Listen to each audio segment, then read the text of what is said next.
Hello, ladies and gentlemen. I'm so happy to be here tonight to show you something that I've been working very, very hard on.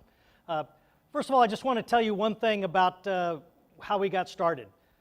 My lead engineer, Ryan, who's here tonight, came over to my house and met me at my kitchen table, and I shared with him my vision about what was happening in the world with drones and what the future I thought is going to happen. We then proceeded to build 3 prototypes. The first one built in his father's basement, the second prototype built in his garage, and the third prototype built in my garage, my basement, and his dad's garage. And what we're going to show you tonight is what the result of that is, which is we're very proud to show you, which is Talon. Presenting Talon, a universal launch and recovery platform for home delivery with drones from and to any vehicle while moving. The patented design is elegant but simple, gently enveloping drones with a combined clamping force while allowing airflow to continue through the breech. Talon easily and repeatedly launches and recovers both rotary wing and fixed wing drones at airspeeds over 60 miles per hour. With version 2, we added a pop-up breech, modular telescopic pin arrays, computer controls, and reduced the size by 87%.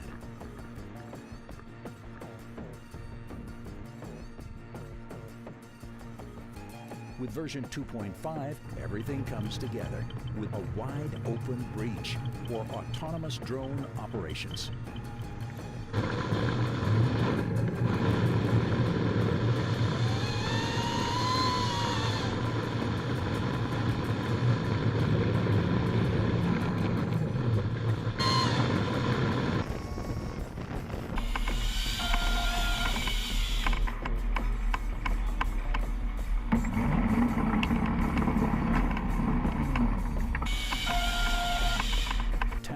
Revolutionize package delivery from any vehicle while on the move, providing faster home delivery for increased customer satisfaction. No one has been able to figure out how to launch a drone from a moving vehicle, or airplane for that matter. They're all trying to figure out how to do it. Nobody else can do it. They're failing miserably. They're catching them in nets and using wires and trying to land them in dirt. It's just not working until Talon. Talon provides the ability to launch. It's our unique value proposition while you're on the move. I've designed this for 300 knots. We're already indicating it at 65 knots. Another key differentiator here is it is universal. We can capture anything that fits in the breech. You can throw a basketball in the breech, it will capture it. It adapts to the size and the capabilities that are shown up with the drone that shows up there. Okay. I want to announce tonight a strategic partnership that we put together. This is an end-to-end solution for package delivery. Talon is a universal launch and recovery system, married up with Autonodyne, a strategic partner of ours, to do the software for the launches and recoveries, in between, going to a smart mailbox called Valcan by our partner Valkyrie. And in that situation, what you've got is the ability to deliver from a package delivery truck via Talon all the way to deliver to a house or a business, and all the way back while moving the entire time. Okay, the timeline here is that we've built those 3 versions all operational in less than a year and a half. And what we've got set up for it right now is we're working on our 3rd version. We're completely redesigning it right now, adding some new capabilities. We'll have our 4th version in about 2 months to 3 months. We're going to start working on that. And we plan on going to our MVP, our minimally viable product, around the end of the year. That'll be the one that we're selling to the market, both for package delivery, and if your mind's already starting to wander, also for the military. One other thing I'd like to note on here is that we are an SBIR Phase 1 receiver already. We finished our Phase 1. We submitted our Phase 2 SBIR 2 weeks ago, and we're awaiting the results of that proposal that we just inputted. And as many of you know, that's a non-dilutive capability for us, and we're pretty excited about it. This is the other thing, is that we put together that strategic partnership and the capabilities of Talon to go after these companies. Every one of these companies has a drone operation going on today. Every one of them is trying to figure out how to do this. We already know how to do this. So we're going to be approaching every one of these companies probably in the next 2 to 3 months. Okay? And so we're going to have a solution, and we're actually going to have it flying and demonstrating for them that end-to-end solution that I just talked about, hopefully within the next 2 to 3 months. And with that, I'm open for any questions and answers. It's like an amazingly cool solution to a problem that I didn't realize existed. So let's back up for a second. Sure. And tell why, okay, we all assume drone launching and retrieval. So you figure you got a truck, you got a button, whatever it is, and the thing goes up and it goes out and it comes back. Why doesn't that work? Why is our intuitive thought that you can just take a drone the way you could launch it from the ground and launch it from a car and take it out? Okay, all right, so one of the things that's been going on for about 100 years now is I'm an aeronautical engineer, so I actually studied this problem, is that anytime you take two airplanes or two objects that are moving through the air, in this case, they get close together, all kinds of bad stuff happens. Okay, you start getting interference drag, you start getting turbulence that occurs between them, and we have crashed and killed many people trying to do this in the airborne arena. We started trying to drop fighters out the bottom of a dirigible. We killed a lot of people, destroyed everything along the way. As you get things close together, all hell breaks loose. And so the beauty of what we've got right now is that the drone just keeps flying. It doesn't know any different, and the pins grab it out of the air. And the reverse happens is the drone is in the air, it's being held in place, and the pins move out of the way, and it's flying again. There's no interference drag, which is the key component to this that makes it different. So have you filed for provisional patents on this? I have a patent on this one. I have a patent on it in the maritime, which is underwater, and I have a patent pending for it in space. And I decided to build this after I got that patent. So you have an issued patent for the ground-based moving vehicle? For the airborne, anything in the air, off of an airplane or off of the ground. But anything that's operating in the air or in the water, I own a patent on today with the counterposed pin arrays. Very cool. Can you share with us how much you're trying to raise or value, or what the business model is I will here? tell you that I just closed my seed round. I'm not trying to raise anything at the moment. Okay. I'm going to finish the strategic partnership in the next 2 months, and then I may come back and ask other people for some additional money. And what's the business model here? The business model is, think of an Apple model, which is that we own the intellectual property and the research and development. That's my main focus, and the design work. And then I will outsource the manufacturing because I need to scale very, very fast. So we're going to end up, when you think about it, these are boxes and pins and motors and wires and things that are included inside. It's not rocket science on the design, on the pieces and parts. It's the design that is the value proposition.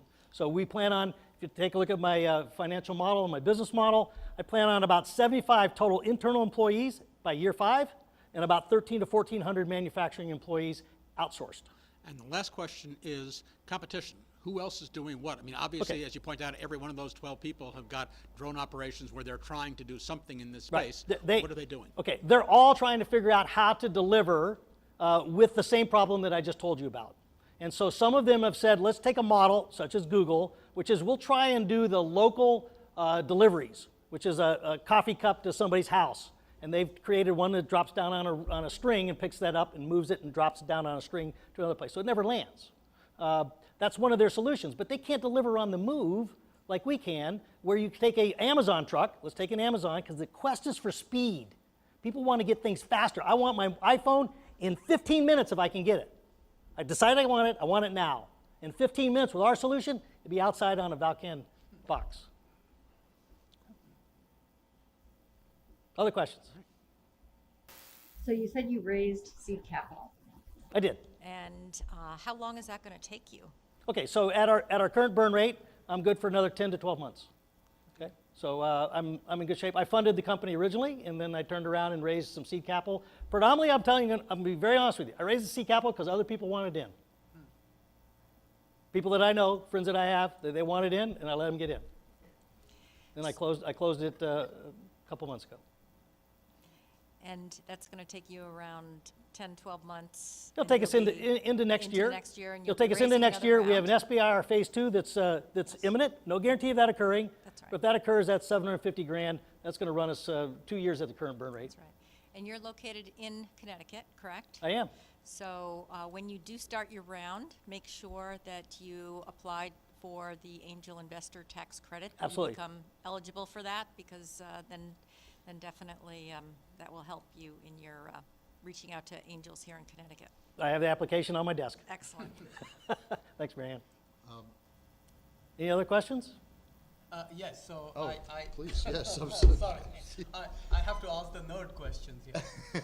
So I'm also in the aerospace business, so I have a couple of questions. So following up on Dave's comment, why can't you just have the truck stop for a minute for it to land? I'm going to tell you, you can. Okay. One of the competitors up there is UPS. UPS has a solution with Workhorse, and what they do is that their concept is to stop, Right. have a slow elevator raise. This is the speed. A slow elevator raise. The drone go off from a stop position, fly to a separate position. They drive down the street. Right. It flies back. They stop, and it recovers. Probably okay in a rural environment, not for a high cycle environment where you're delivering 1 and 2 and 3. We are able to cycle our system in 10 seconds. Okay? We have run our system, the actual up and down, 600 times without it failing with our prototype. We've run the pins 6,000 times with them never failing. So I have a question regarding that prototype. Sure. All I saw, not all I saw, I did see one without a shroud, but the props were all shrouded in the ones. That's correct. Yeah. But none of the drones that I see today want those shrouds. Can you have something without unshrouded?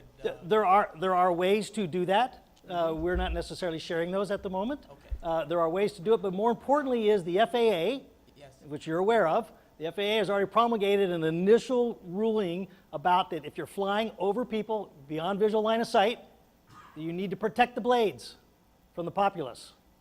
That that rule has not been fully promulgated, but it's coming. We anticipate that they're going to be forced to do this. Yeah, but they may not have something above and below the prop. It would be just around the. It may be. Yeah. It may be. There is an issue because that's extra weight, and you We really want all understand. the payload.